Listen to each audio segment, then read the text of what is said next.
আলাস্কার পরে আজ নজরে ওভাল।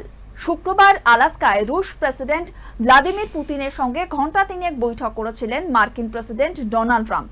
দুজনেই দাবি করেন অত্যন্ত ফলপ্রসূ হয়েছে বৈঠক। এরপর আজ সোমবার ট্রাম্পের ডাকে হোয়াইট হাউসের ওভাল অফিসে বৈঠকে বসতে চলেছেন ইউক্রেনের প্রেসিডেন্ট ভলোদিমির জেলেনস্কি। সূত্রের খবর, ট্রাম্প আজ হয়তো জেলেনস্কিকে ইউক্রেনের পূর্ব দিকের ডনবাস অঞ্চল পুরোপুরি রাশিয়ার হাতে তুলে দেওয়ার প্রস্তাব দিতে পারেন।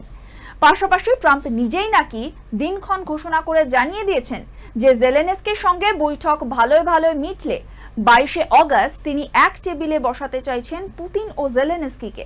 প্রসঙ্গত, ওভালে ট্রাম্প জেলেনস্কির মিটিং নিয়ে সিঁদুরে মেঘ দেখছেন ওয়াকিবহাল মহলের একাংশ।